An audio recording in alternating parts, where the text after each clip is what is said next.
right, everyone. Welcome to Brandon at Random Reviews. I am your host, Brandon Griffes. Thank you for stopping by. I do appreciate it. If you're listening to me on audio, please like or follow my podcast in order to get the most up-to-date episodes.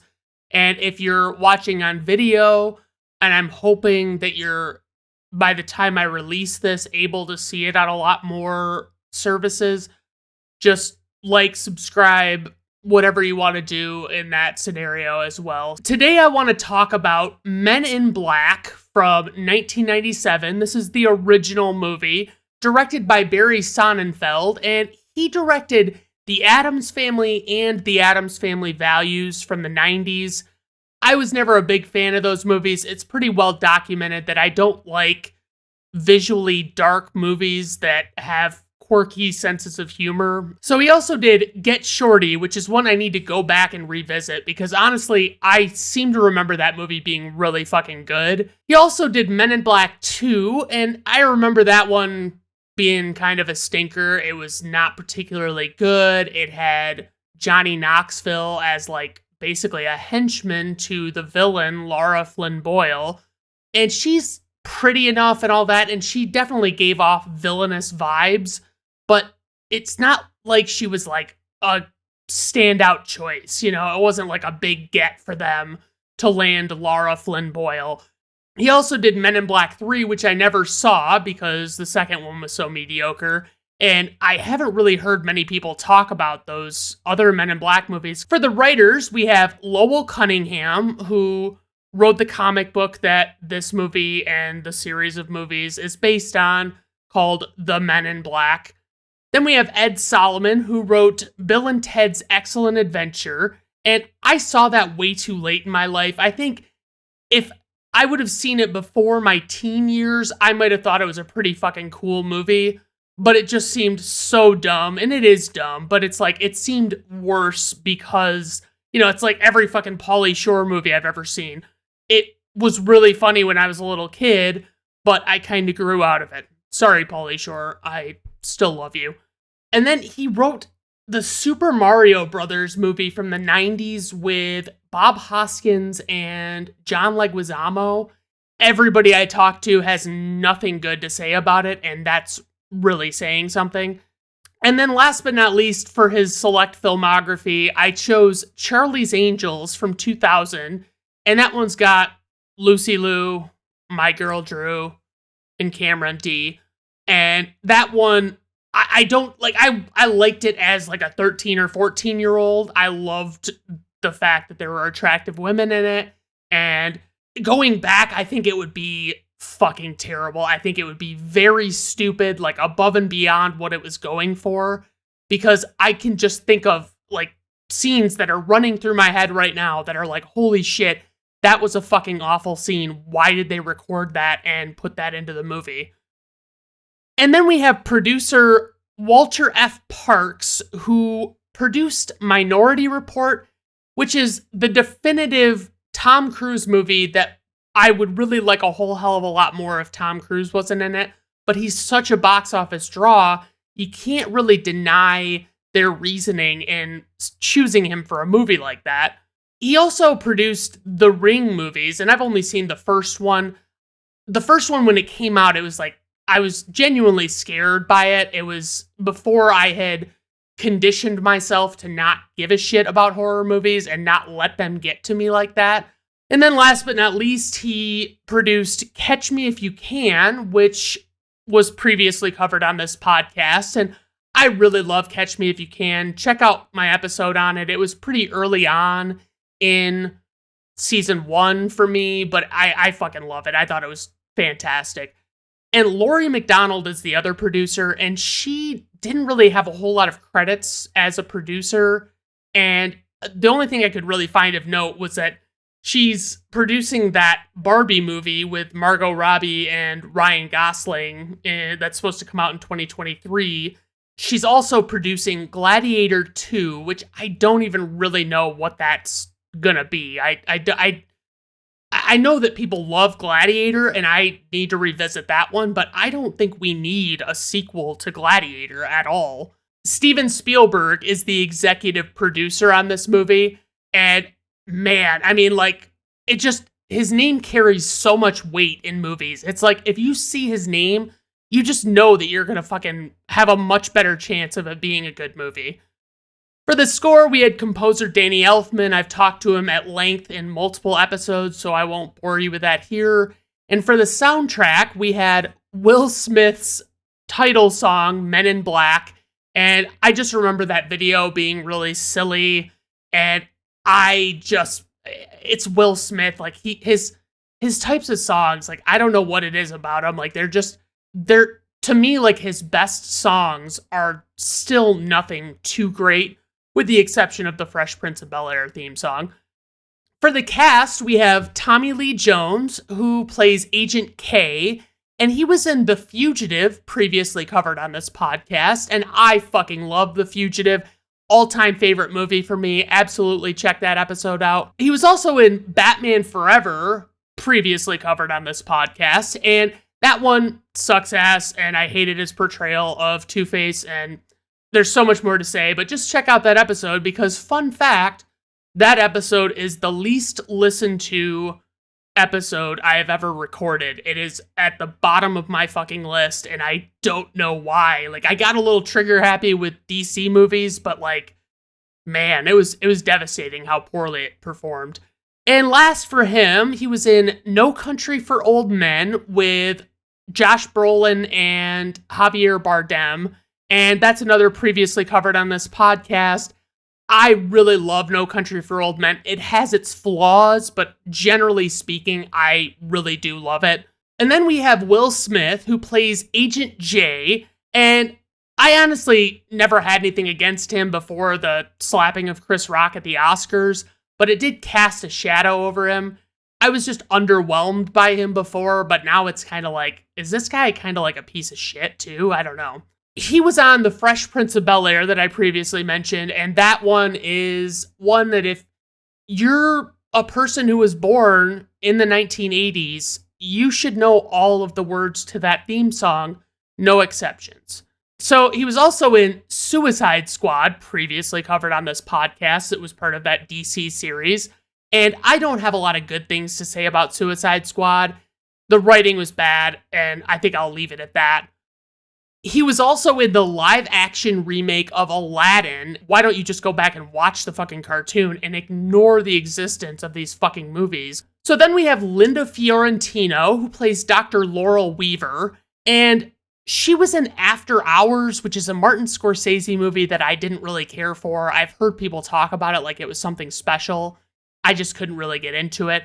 And she was also in Dogma, kind of sort of previously covered on this podcast in our trading ratings episodes on Kevin Smith movies. And so me and my brother-in-law, Dan, just talked about 6 different Kevin Smith movies, and Dogma happened to be one of them. Vincent D'Onofrio plays Edgar / The Bug, and he was in Full Metal Jacket. And I'm not even a big fan of Full Metal Jacket as a whole for a movie, but like, and I'm also not a huge fan of Stanley Kubrick in general, but like his portion, like the first, I guess half of the movie is his character's experience with being bullied at boot camp or whatever you want to call it. And he gets really it's very gripping stuff. It's a very watchable first half of a movie. And then even though there's like memorable shit that happens in the rest of the movie I could just live without. I don't really need it. And he also played Wilson Fisk / Kingpin in 4 different Marvel shows. Most prominently, he was in Daredevil. He was like the main villain for a lot of that show. I didn't watch Daredevil all the way through. I liked it okay. It just kind of felt like the same episode was happening over and over and over again. It was like, oh no, this is happening. Matt Murdock has to turn into the Daredevil, and he goes and fights these guys, and he gets the shit beat out of him, and he has to be nursed back to health. It's just, I don't know. I'm not saying I dislike it necessarily. I'm just saying that, like, that was kind of why I stopped watching it. And last but not least for our cast list, we have Rip Torn. and he plays Chief Zed, which is how most non-American English-speaking countries pronounce the letter Z. So it made sense that his name would be Zed, given that there's J and K and a few others that are all letters. So his name is Elmore Torn, and I think it's like an awesome stage name. Just go by Rip Torn. It just sounds ridiculous, but I love it. He was also in Dodgeball, a true underdog story with Vince Vaughn and Ben Stiller. He was also in Freddy Got Fingered, and I won't even get into the can of worms that is the career of Tom Green. So for casting notes, Tommy Lee Jones only accepted his role as Agent K after Steven Spielberg promised him the original script would improve. Clint Eastwood was offered the role but turned it down. Will Smith was cast because director Barry Sonnenfeld's wife was a fan of Fresh Prince of Bel-Air. The studio preferred Chris O'Donnell based on his performance as Robin in Batman Forever, and David Schwimmer actually reportedly turned this role down. Now let me talk about, like, game-changing. If this person was cast, like, what a fucking nightmare. It would not even have been a good movie. Like, I don't even necessarily dislike David Schwimmer that much, but he would have been such a bad pick for this fucking movie. Like, he doesn't have the comedy chops to do it. And I know he was on Friends and blah, blah, blah. Still, he's not going to be able to be a standalone funny guy. Both John Landis and Quentin Tarantino turned down the opportunity to direct this movie. And for the plot synopsis, in a world where aliens from outer space live among the population in disguise, two top-secret agents must keep extraterrestrial existence under wraps while also keeping the peace. For the tagline, protecting the Earth from the scum of the universe, this was all over the posters. This was a huge tagline. It's pretty fucking good. So our story begins with a guy driving a van filled with what we find out are a bunch of immigrants, and the cops stop the van and they immediately find the immigrants in there, but another car pulls up and out of it pop two men in black, copyright 1997. Agent K and Agent D tell the police that they'll be taking over for them, and K begins asking the different immigrants how they're doing in Spanish until he arrives at a man wearing a large fur coat who doesn't really seem to understand K's Spanish, and K gets really suspicious of him, and he knows something's up with him. So the agents take the suspicious man out of sight over a hill, and they determine he's a real live alien named Mikey, who attacks a curious trooper that ends up coming over the hill to see what's going on. So Agent D, who is roughly 900 years old, fumbles with pulling out his weapon, and K has to shoot Mikey himself before he attacks the trooper.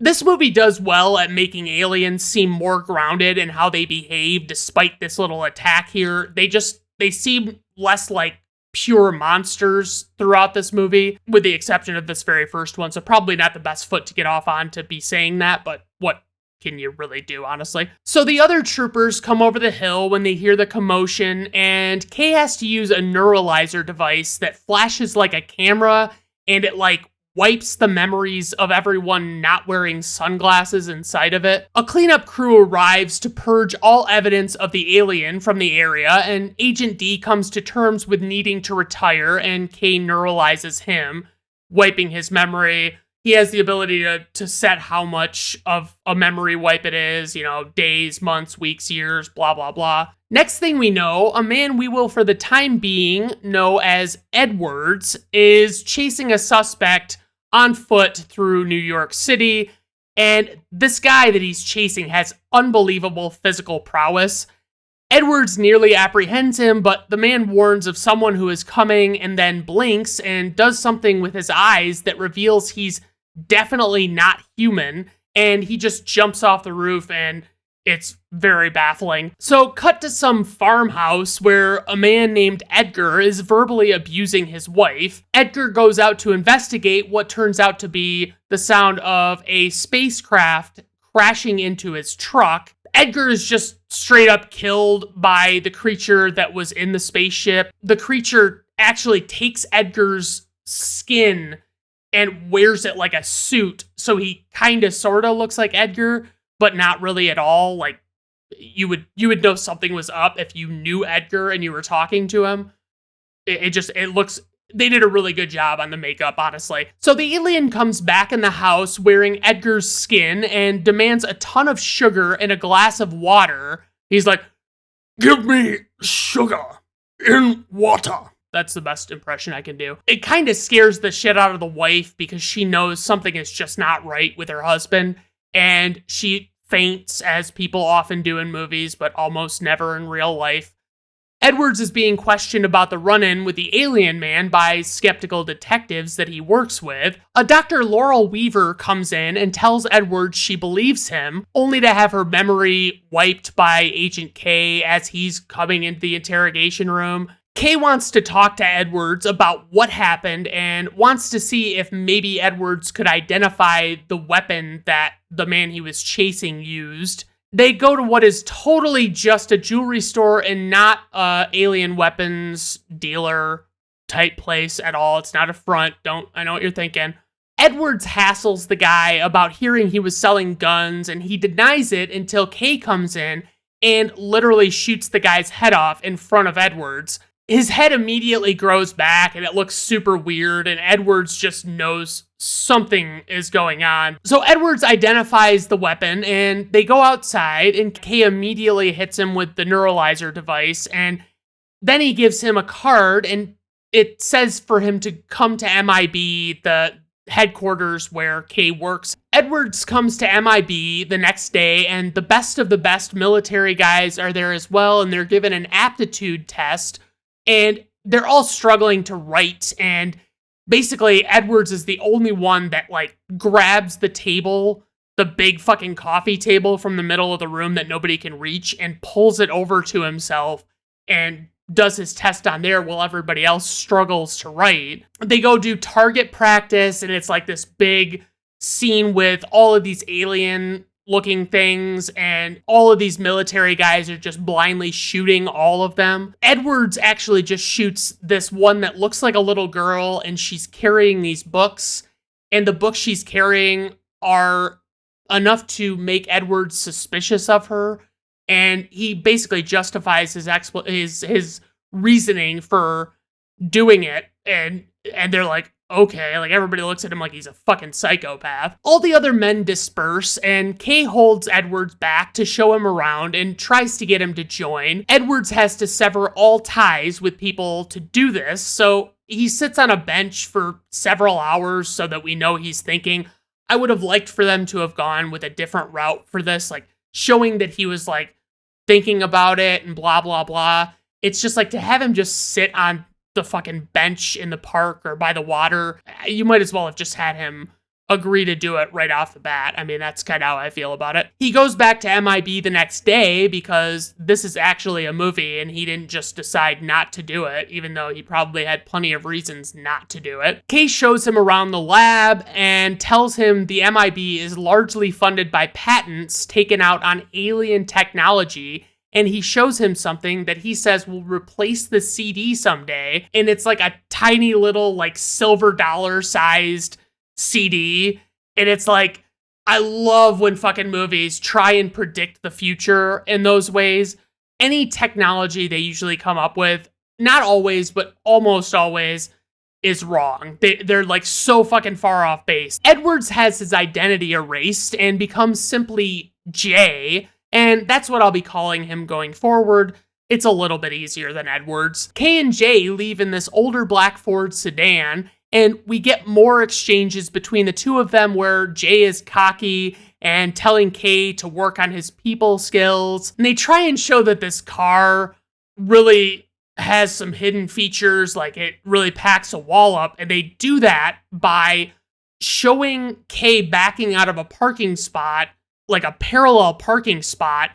And he takes off, and it's made to look fast, but I'm quite positive it is just sped up footage of doing that normally. Like, it doesn't make any fucking sense. Also, Jay refuses to put on a seatbelt at any point in this movie, and there's this red button in the car that Kay tells him never to touch, And that's totally not going to come back later, as you might imagine. Edgar is pursuing an older guy with a cat, and I'm going to call him Edgar. He is the bug alien dressed up as Edgar, but like it's so much easier to just call him Edgar. So the old guy that he's following is he's alien royalty. He's like a prince or something, and he has a cat. This prince is going and meeting with somebody, and they're both aliens, and they're both talking about something that's coming that you keep hearing about throughout this movie until you finally get told what it is. Edgar basically poses as a waiter. He kills both of them, and he's really looking for something, but you don't really know what his motives are at all. Like, what's his game plan? Kay and Jay stop an alien named Reggie, whose wife is giving birth in the back seat, and we get some solid physical comedy while Jay is helping the birth and Kay is interrogating Reggie. It's revealed that there is a mass exodus of many of the 1,500 plus aliens on Earth that the MIB knows about that has started because of what's been going on and this like coming invasion or coming attack or whatever the fuck it is. Then they stop at the farmhouse to see Edgar's wife Beatrice, and she's been telling tabloids about what happened with Edgar, and that's kind of like a little joke that they make, is that like the tabloids that are always telling these crazy stories aren't necessarily always untrue. I fucking love this woman that plays Beatrice. She calls him Edgar, like not Edgar. Edgar. It cracks me up. I don't know why. I just love it. She mentions that he asked her for sugar water, and Kay recognizes that as a bug MO, which is a specific type of alien. He tests the soil near the crash site, and it further confirms his suspicions about it being a bug. Dr. Weaver, we see her, she works at a morgue, and we met her earlier. She was at the interrogation room with Edwards. And during an autopsy, she realizes that this guy, who is actually, we know, an alien, has no organs in his body. So Kay and Jay show up, and they're hoping to find something out about what Edgar's up to. And Weaver shows Kay something strange with the body's ear, and when touched, it opens the entire head, revealing a small alien who warns them about finding a galaxy on Orion's belt. Like, he's trying to say something, and belt isn't really the word he was looking for, but he couldn't think of what it's called. It doesn't make any sense to anybody, but it's like, it's pretty fucking crazy. I mean, it's basically the whole focal point of the plot is this galaxy on Orion's belt. So Kay is looking up some mystery woman at MIB, presumably from his past, and he sees her in the most crystal clear satellite video that even allows non-overhead views, and I know your explanation is going to be that it's like they used alien technology. I'm not fucking buying it. I'm sorry. I can't suspend disbelief for that much. So Edgar breaks into the prince's jewelry store looking for the galaxy and seems interested in one of the pictures with the prince and his cat. I feel compelled to mention that they did an amazing job with Vincent D'Onofrio's makeup. He totally looks fucking creepy. It's like it's hanging off of his fucking face and stuff, and he's got this goofy walk and all that. It really accomplishes what I think they set out to accomplish. So Jay was given this weapon called a noisy cricket, and it's actually smaller than like one of those tiny, I think they're called Derringer pistols. But despite his annoyance with such a tiny weapon, like he wants some giant like shotgun-sized alien gun, he doesn't get it. It actually ends up packing a wall up, and like when he fires it, it like shoots him back, way fucking back from where he was standing. The prince's species are called Archilians, and they're demanding the galaxy or they'll destroy Earth. So they're giving these demands, I believe, directly to MIB because they know MIB knows about them. What is not clear is how no one else on Earth has recognized that there is a giant alien spaceship right by Earth.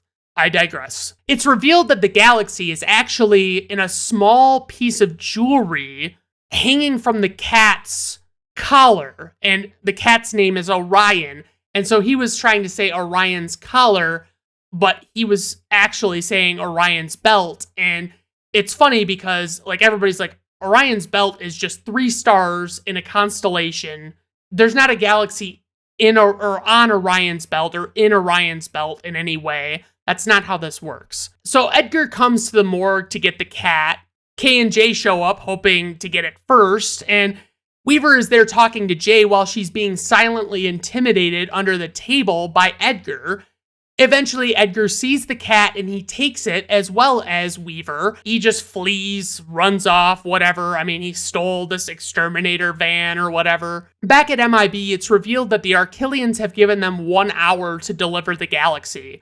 And they're trying to figure out how Edgar plans to get off the planet while the MIB has his ship. And Jay points out the ships on the World Fair Towers in Queens could be Edgar's escape plan. I mean, they're basically 2 flying saucers. So while Jay and Kay rush by car to get to Queens, Kay presses the scary red button, and the car is revealed to have turbo thrusters that allow it to drive on the ceiling of a tunnel just to get through traffic. It's a pretty cool thing. Of course, Jay isn't wearing a seatbelt, so he's falling all over the car. Edgar is scaling the tower at the World's Fair site while carrying Weaver, and she's trying to convince him not to eat her. And she gets free and falls safely into a tree, lucky for her, because he sounded like he was pretty dead set on eating her. Jay and Kay arrive at the World's Fair site with big guns, and Edgar is activating one of the ships, and he flies over a baseball game, and we get this kind of cheesy moment where everyone's dumbfounded by the ship,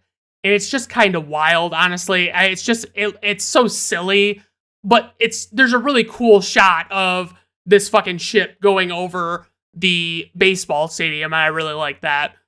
So the 2 agents shoot at the ship, and it comes crashing down, and Edgar is pissed and reveals the giant bug he truly looks like under his skin suit. The bug eats their weapons, and Kay gets the bug to eat him so he can retrieve his gun, while Jay does all he can to stop the bug from getting on the second ship. It seems like Jay can't stop him, but he realizes it violently upsets the bug when he starts crushing roaches coming out of a dumpster. So when the bug comes back and confronts Jay, Kay blasts his way out from inside, and Weaver has to kill the bug with the other gun because Kay didn't actually kill the bug with just the 1 blast. So as things wind down, Jay tries to convince Kay not to wipe Weaver's memory, but Kay pulls out his neuralizer and tells Jay he's not his partner, he's his replacement. So Jay wipes Kay's memory, and Kay goes to get back with the lady from the satellite footage. We see it on like tabloids that they reunited or whatever. And then the movie closes out by showing Jay and his new partner, Agent L, formerly Dr. Weaver, taking on a new case. All right, so then we roll credits, and praise for this movie. I honestly fucking love the writing so much in this one. It's so well concocted. I didn't feel like there were any scenes that needed to be cut, but I think the final product that they came out with was solid. It was well worth it. The visual effects and designs are actually pretty great, and most of them hold up pretty well. Some of them are kind of shit, but what can you do? It was 1997. The amount of Chekhov's guns in this movie are astounding, and we're experiencing little in the way of unneeded scenes. And Tommy Lee Jones, honestly, is fucking great as the straight man. It's fucking great. I really think he was a great call for this one. He's way better than what Clint Eastwood would have been if he would have gotten it. For criticism, I would just say that Will Smith's humor can be annoying. Like, I remember liking it as a kid. I saw this movie when it came out on home video as soon as it came out. I thought it was funny as hell, and I thought Will Smith was fucking great, but he's kind of worn thin. Like, this whole sense of humor he's got is not great. And then Linda Fiorentino was just not a likable choice, in my opinion. I really wish they could have found somebody with a little more of a personality, I guess. She just didn't really bring much to the screen. For trivia, in order to achieve his character's distinctive walk, Vincent D'Onofrio put on knee braces so he couldn't bend his legs and taped up his ankles. He also watched a lot of bug documentaries, which is hilarious to me because why? He's not really doing any bug-like things or understanding anything about bugs like that he needs to use in this part. It's that's just fucking silly. I've heard actors, they like to do that a lot of times where it's just like, oh yeah, it's like he was gonna play a chef, so he learned how to farm for 8 years in preparation, and it's like, you probably didn't need to know all of that. The sunglasses used by the Men in Black are the Ray-Ban Predator 2 glasses. After the film's release, Ray-Ban reported that sales of these glasses tripled from 1.6 million to 5 million. The American Humane Society made sure no animals were hurt during filming, including cockroaches. Will Smith was actually crushing mustard packets in that late scene in the movie. At the end of the day, they had to count all of the roaches and make sure that none were missing. The crew blew up a 25-gallon drum of blue goo for the scene in the beginning of the movie, and it was a pretty funny thing that they did. I mean, it was a little funny. I liked it. The crew built a 96-foot replica of the Queens Midtown Tunnel, exactly 1/8 the size of the real one.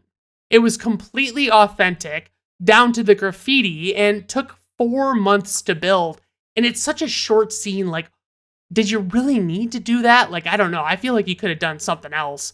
When James, played by Will Smith, jumps from the overpass onto the tour bus, he jumps from Pershing Square Bridge, the same location where Robert Neville, also played by Smith, is attacked by the Demon Dogs after the sun goes down in I Am Legend from 2007. Linda Fiorentino did not return for Men in Black 2, despite the movie clearly setting her character up.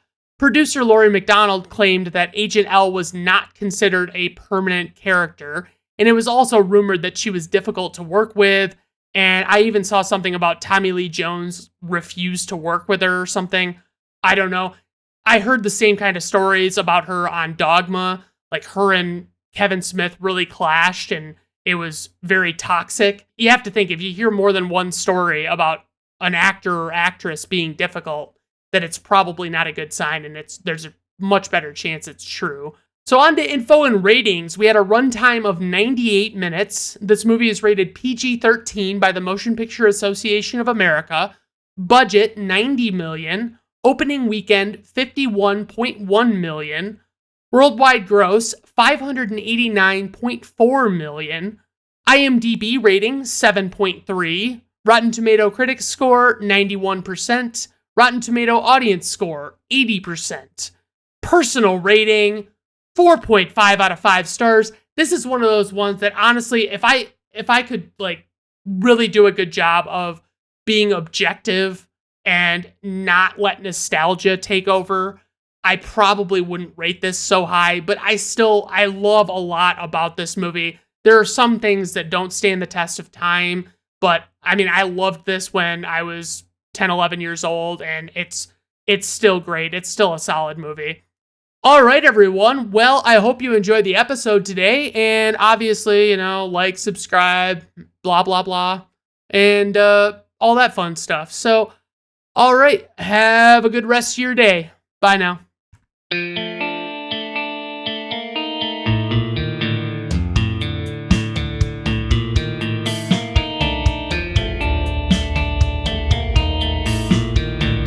Brandon at Random Reviews artwork, theme music, and podcast are written, performed, recorded, engineered, directed, and produced by Brandon Griffes in association with Brandon at Random Reviews Entertainment.